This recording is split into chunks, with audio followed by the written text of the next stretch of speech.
Imaginez que vous ayez un collègue ou quelqu'un que vous croisez régulièrement qui passe son temps à vous critiquer, vous dire « Oh franchement t'as une sale gueule ce matin ». Et tous les jours vous croisez cette personne et elle vous dit « Oh franchement t'as une sale gueule ce matin ». Vous croyez vraiment que vous auriez envie de passer votre vie et votre temps avec cette personne? Savez-vous quelle est la différence entre l'estime de soi et quelque chose qui s'apparente à de l'estime de soi et qui pour autant vous fait défaut et vous laisse tomber quand vous en avez vraiment besoin? L'estime de soi, c'est pas ça. Avant de s'aventurer à la pleine conscience, on pourrait déjà essayer d'être un peu conscient de soi-même. D'ailleurs, quand vous avez l'impression, par exemple, que le temps passe trop vite et que vous ne le voyez pas passer, eh bien, rendez-vous compte que c'est en fait en quelque sorte parce que vous n'êtes pas là. Imaginez un instant que vos pensées sont comme le script de votre réalité. Essayez, ayez la curiosité au moins d'essayer. Vous avalez votre déjeuner en vitesse parce que vous n'avez pas le temps de prendre le temps et que vous faites ça tous les jours, est-ce que ça vous convient? Développez votre propre estime de vous-même parce que c'est ça qui va être authentique, c'est ça qui va être stable, quel que soit ce qui se passe autour de vous. Et c'est pas grave parce que vous avez votre propre estime de vous-même qui est authentique et qui est stable et qui est intacte. C'est ça aujourd'hui que j'aimerais explorer avec vous dans ce 8e épisode de la saison 2 de Reprogrammez-vous. Tout d'abord, pour mettre la lumière sur le mythe, un mythe vraiment intéressant à propos de l'estime de soi. C'est souvent mal interprété et parfois on croit avoir une bonne opinion de soi-même alors qu'en fait c'est une sorte d'orgueil et communément associé au regard des autres. Communément associé à ce que vous pouvez être apprécié sur les réseaux sociaux ou ce que vous allez pouvoir générer en fonction des autres ou d'avoir des succès matériels et quelque chose de l'ordre de la reconnaissance sociale et collective. Sauf que l'estime de soi, c'est pas ça. Et l'estime de soi, c'est pas basé sur les autres, c'est pas basé sur l'extérieur, c'est pas basé sur vos acquis, sur vos succès, sur vos constructions matérielles. L'estime de soi, c'est un sentiment vraiment intime et intérieur qui se construit en fait. Et je voudrais partager avec vous 5 étapes vraiment intéressantes pour construire une estime de soi authentique, quelque chose qui est stable et qui est vraiment un allié pour vous aider à vous sentir mieux, à vivre mieux, à oser faire davantage, à oser être vous-même, vous exprimer et vous sentir bien en le faisant. Parce que c'est ça qui contribue vraiment à une vie épanouissante. Est-ce que vous avez déjà imaginé le lien qui puisse exister entre votre estime de vous-même et des choses comme les choix que vous faites, la conscience que vous avez de vous-même, les habitudes que vous entretenez au quotidien, la façon dont vous êtes capable de chercher les détails qui vous plaisent, au lieu de tout le temps avoir en tête les détails qui vous déplaisent ou que vous aimeriez changer.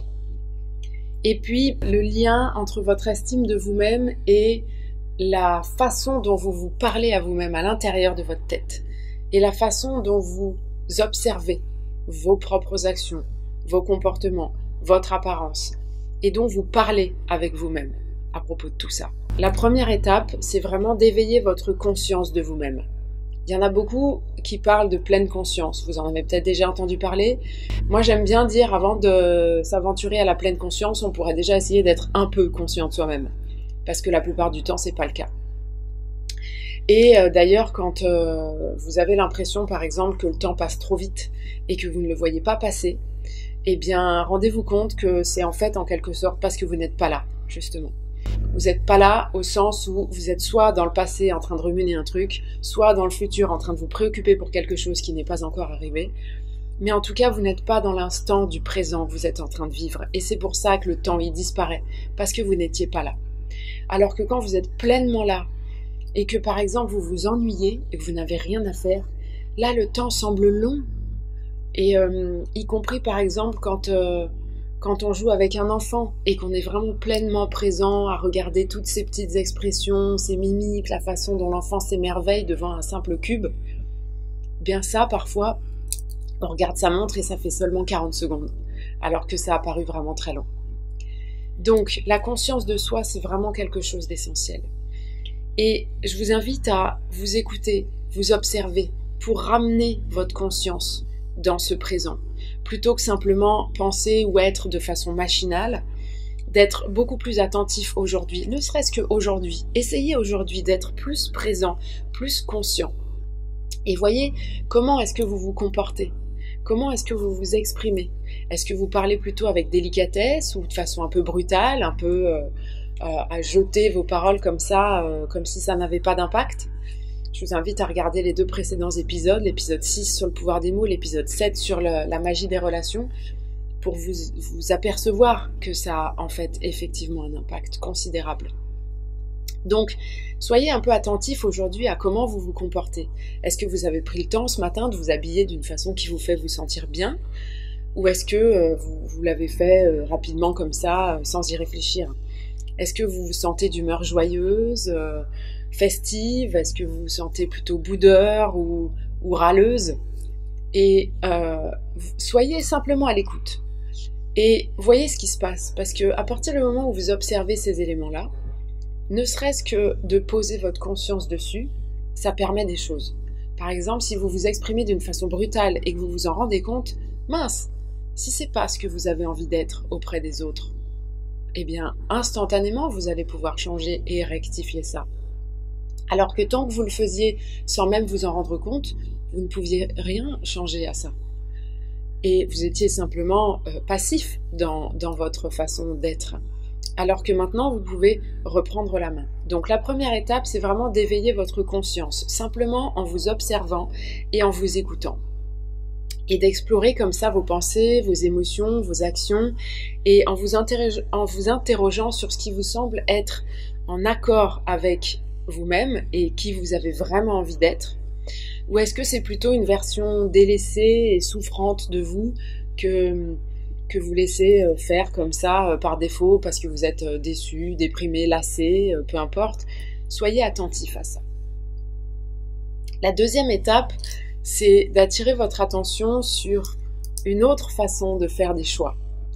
Au lieu de vous dire, tiens, est-ce que je choisis de téléphoner à telle personne ou pas aujourd'hui, et de le faire en fonction des contraintes, par exemple, de vous dire ah non, j'ai pas le temps, ça va être compliqué, ou bien je suis fatiguée, donc peut-être que c'est pas une bonne idée, tout ça.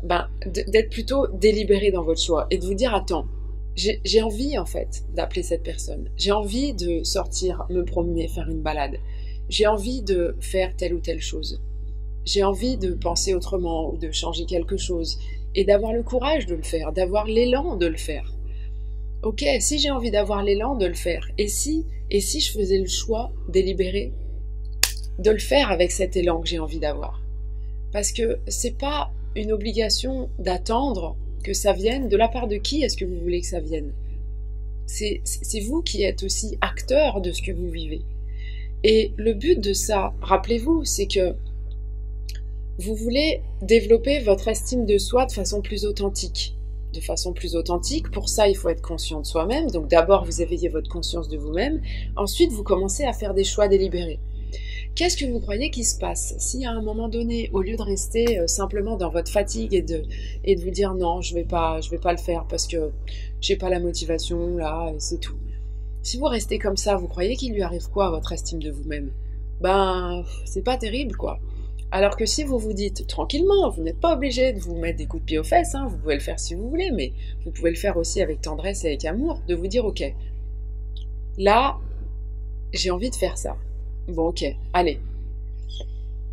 Je fais le choix, délibérément, de faire ce truc-là, d'appeler mon ami, ou de sortir faire ma balade, ou de me lancer dans tel projet, de démarrer quelque chose. Et vous faites ce choix délibérément. Et un élément important, c'est de vous en souvenir, de mettre de la conscience. Pas de le faire simplement en vous forçant et en essayant d'esquiver le truc et de vous dépêcher, de vous débarrasser du coup de fil ou quoi. Non, le but, c'est de conserver la conscience de vous-même dans ce choix délibéré. Vous avez fait un choix qui n'est pas par défaut, qui est délibérément pour faire quelque chose dont vous allez pouvoir être fier. Et ça, c'est une fierté qui peut être beaucoup plus saine. Parce que ça n'a rien à voir avec le regard des autres. Vous ne le faites pas pour les autres, vous le faites pour vous-même. C'est un choix que vous faites pour vous-même. Et là, du coup, vous êtes avec vous-même. Et dans ce cas-là, on peut parler d'estime de soi-même. Il n'est pas question du regard des autres, il est question de votre propre regard. Et dans le fait de faire un choix différent, un choix délibéré, de vous dire « Ok, je fais ce choix délibéré », eh bien là, vous pouvez commencer aussi à construire de l'estime de soi, de rajouter de l'estime de soi, parce que vous êtes content de l'avoir fait. Et vous découvrez que, finalement, ça s'est bien passé. Peut-être que je pourrais le refaire. Et là, ça crée de la confiance aussi. Alors, comment vous souhaitez réagir aux situations ou aux difficultés? À partir du moment où vous commencez à avoir conscience de vos réactions par défaut, vous pouvez commencer à vous demander comment est-ce que vous aimeriez réagir? Qui est-ce que vous aimeriez être?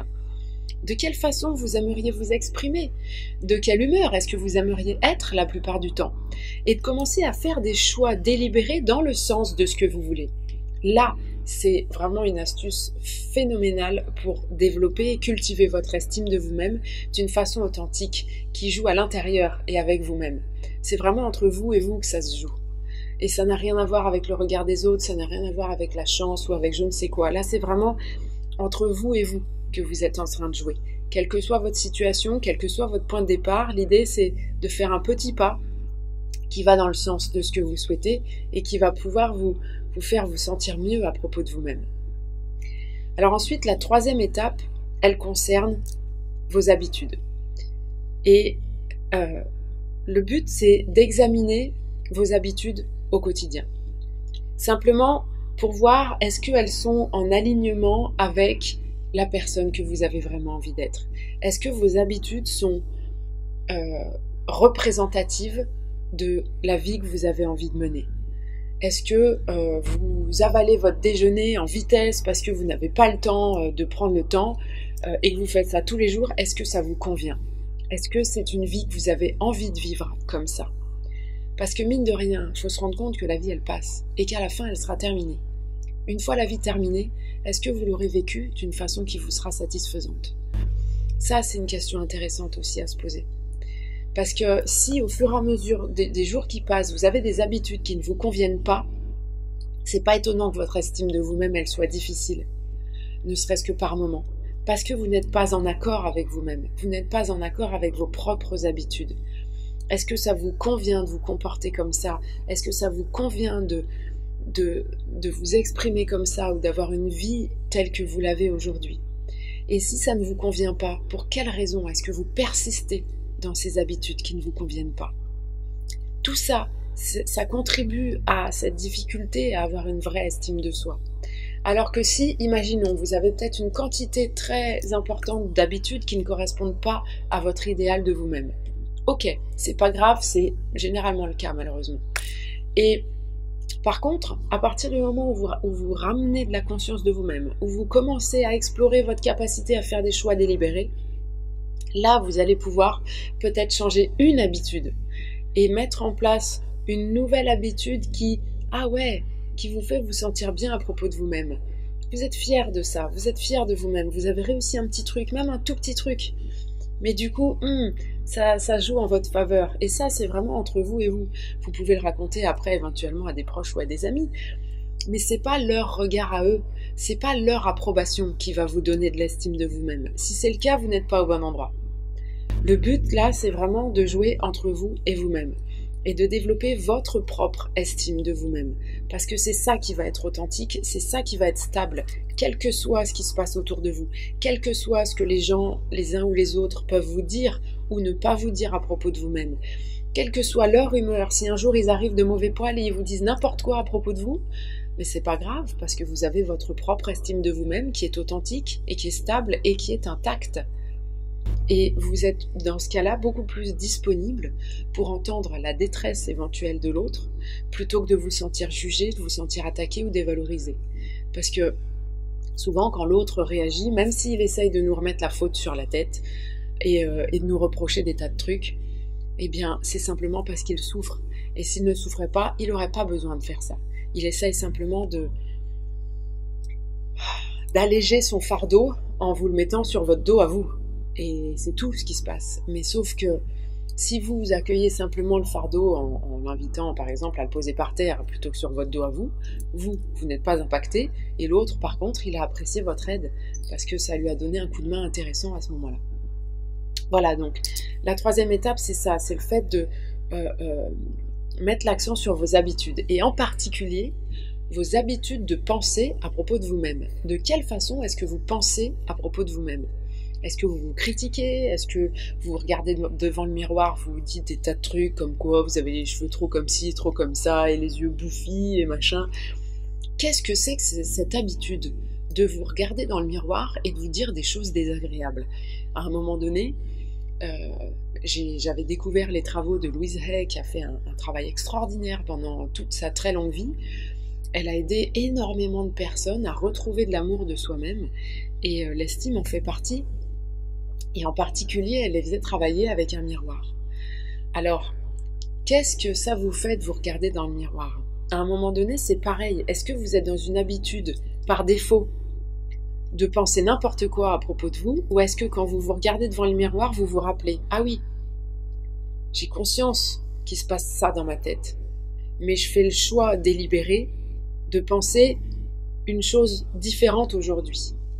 Et petit à petit, comme ça, j'ai envie de développer l'habitude de me regarder devant le miroir et de me dire quelque chose de sympa. Par exemple, de me dire, franchement, bravo déjà d'être arrivé jusque-là. Franchement, bravo de faire en sorte, malgré toutes les difficultés, d'avoir quand même à peu près une bonne tête. Bravo, même si t'as pas beaucoup dormi, ou si t'as vraiment eu une soirée difficile, ou qu'en ce moment c'est une période pas évidente, franchement, bravo. Et si en plus t'es capable d'avoir le sourire, franchement, merci de m'offrir un sourire ce matin parce que j'en avais bien besoin. Tout ça, c'est des choses que vous pouvez vous dire devant le miroir. Pourquoi vous ne pourriez pas? Vous avez l'impression peut-être que ça fait bizarre et tout, vous avez l'air idiot à vous dire ça, mais est-ce que vous avez l'air plus idiot en vous disant des trucs sympas qu'en vous critiquant?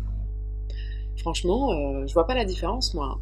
Je trouve ça au contraire plus intéressant de vous dire des trucs sympas plutôt que d'être tout le temps en train de vous critiquer. Imaginez que vous ayez un collègue ou quelqu'un que vous croisez régulièrement qui passe son temps à vous critiquer, vous dire: oh franchement t'as une sale gueule ce matin. Et tous les jours vous croisez cette personne et elle vous dit: oh franchement t'as une sale gueule ce matin.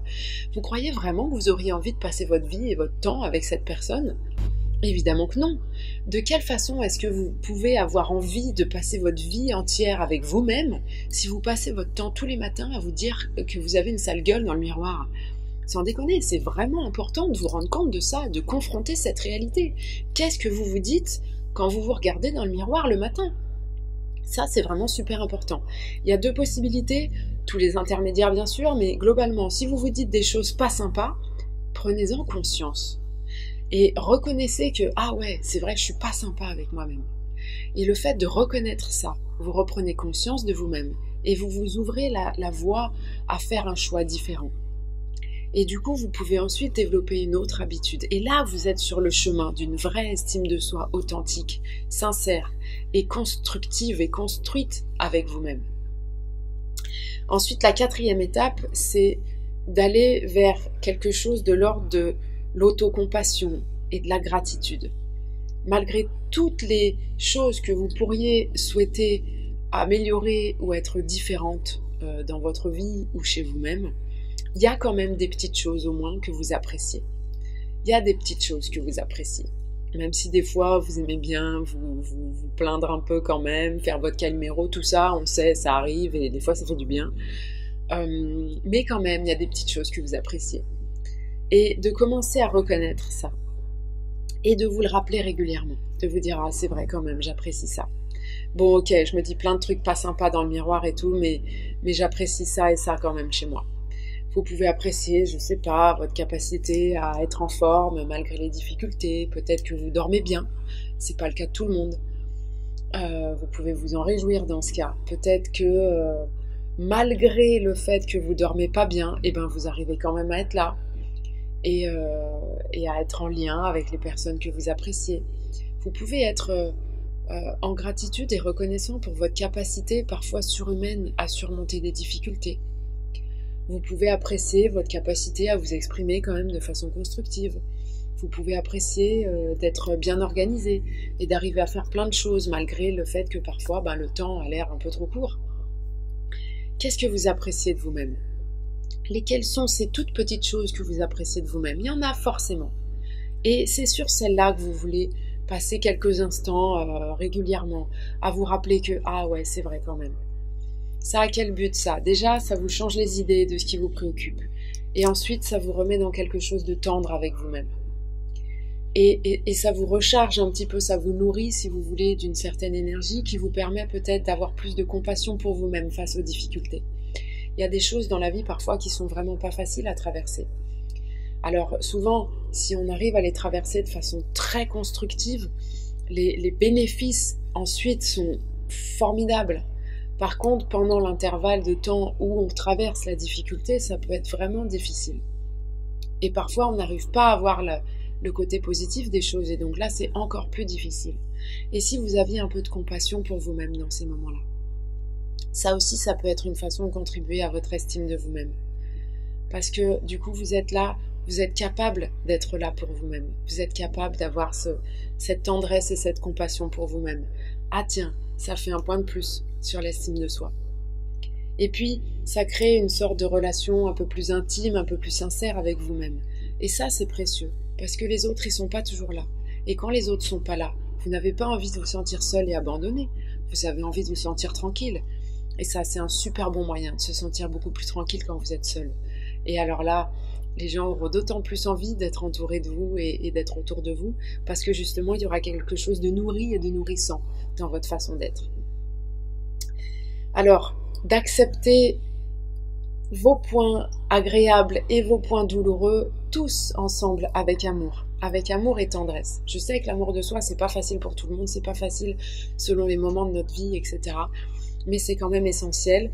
Et c'est pas parce que c'est pas facile au premier abord qu'il faut laisser tomber. Au contraire, il vaut mieux garder à l'esprit que ah ouais, ce serait cool quand même. Ah ouais, ce serait cool quand même. Ah ouais, ce serait cool quand même. J'y arrive pas, mais ce serait cool quand même. Parce qu'au bout d'un moment, en gardant l'état d'esprit comme ça, léger, en restant focalisé sur ce que vous aimeriez, eh bien petit à petit, ça en crée l'opportunité. Et ça, c'est du vu et du vécu, et du revu et du revécu, donc je vous encourage vraiment, vraiment, vraiment dans ce sens-là. Et enfin, la 5e étape, c'est de venir redéfinir votre narratif intérieur, votre dialogue intérieur, la façon dont vous vous racontez vos histoires à l'intérieur de votre tête, à l'intérieur de vous-même. Imaginez un instant que vos pensées sont comme le script de votre réalité. Donc vous êtes en train d'écrire le script du film de votre vie. Et la vie, elle fait que exécuter le script. Donc, si vous lui dictez des choses désagréables, « Oh, franchement, t'as une sale gueule ce matin, tu devrais pas faire ça, de toute façon, t'en es pas capable, ah ouais, non, j'ai peur, je vais pas y arriver, ça va pas être possible et tout, la dernière fois, j'ai pas pu, probablement que ça va pas marcher, tout ça. » Si vous passez votre temps à raconter tout ça, la vie, elle va simplement exécuter le script et vous proposer des situations qui correspondent à ça, en fait. Et alors, vous pouvez vous dire, ouais, c'est n'importe quoi et tout, mais essayez, ayez la curiosité au moins d'essayer. Imaginez que vous essayez, vous constatez que, ah mince, ça a l'air vrai quand même. Et du coup, vous avez le pouvoir d'influencer de façon considérable la façon dont vous interagissez avec la vie, en sachant que de toute façon, il y a tellement d'informations et de possibilités dans la vie que vous n'en captez qu'une toute petite partie. Quelle est la partie que vous captez à votre avis? Cette partie que vous captez, eh bien, elle dépend de votre façon d'interpréter, de filtrer toutes ces informations. Et votre façon de filtrer ces informations, elle dépend aussi de l'histoire que vous vous racontez.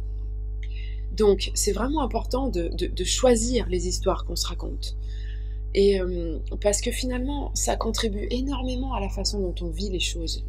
Vous pouvez vous raconter que de toute façon vous n'allez pas y arriver, ou vous pouvez vous raconter que ah ben c'est vrai que c'est difficile, j'ai jamais fait ça auparavant, mais qui sait, peut-être que je peux y arriver, peut-être que je suis capable, peut-être que si la vie me propose cette opportunité-là, cette expérience-là, c'est parce que je vais y arriver, et peut-être que je peux essayer, et peut-être que même si je me trompe, eh ben c'est pas grave, et que peut-être il y a quelqu'un qui m'aidera à y arriver la deuxième fois, et que peut-être je vais apprendre, et justement tout ça aussi ce sont des choses qui développent votre estime de vous-même. Donc, imaginez vraiment devenir un auteur délibéré de votre vie. Vous êtes vraiment celui qui décide quels sont les jeux d'acteurs, quelle est l'ambiance, vous voyez, si vous avez envie d'un film dramatique, mettez du drame dans votre vie. Si vous n'avez pas envie de vivre un film dramatique, dans ce cas-là, arrêtez d'entretenir le drame.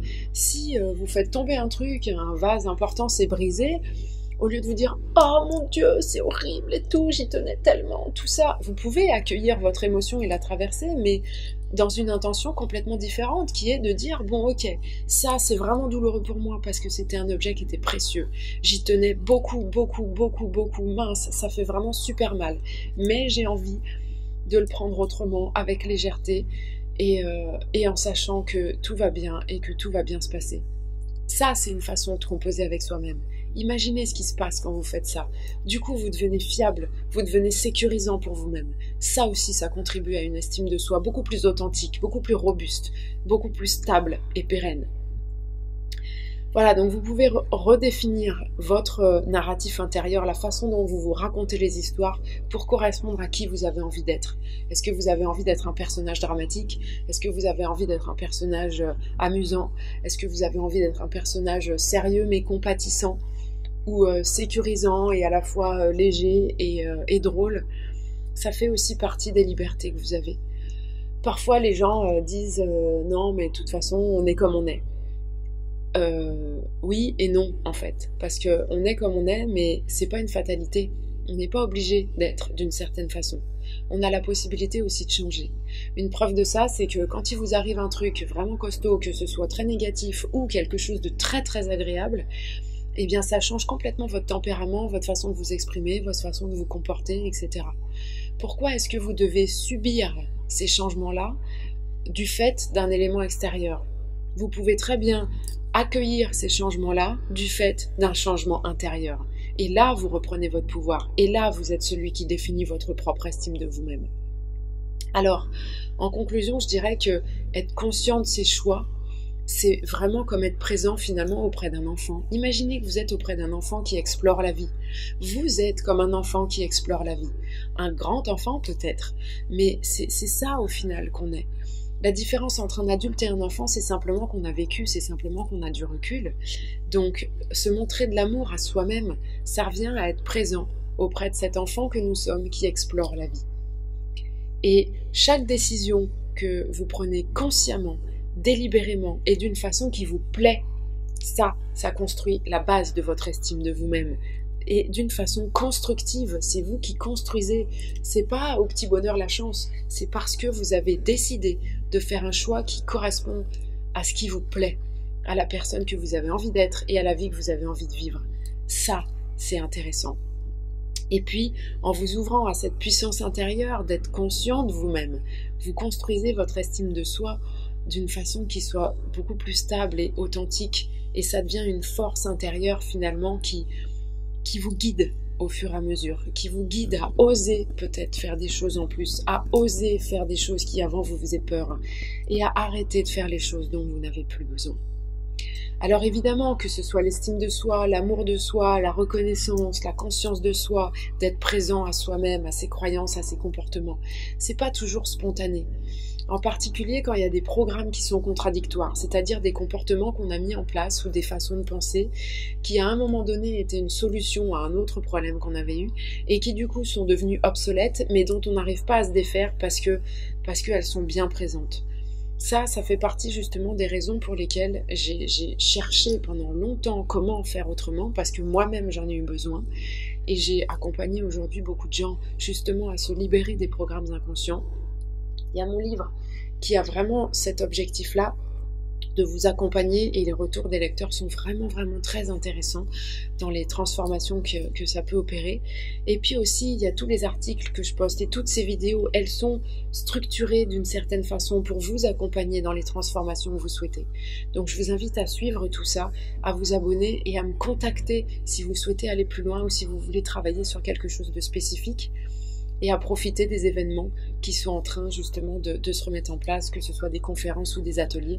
Je vous accueillerai avec grand plaisir pour vous accompagner dans le détail de ce que vous vivez. Et par-dessus tout, je vous souhaite une excellente estime de vous-même.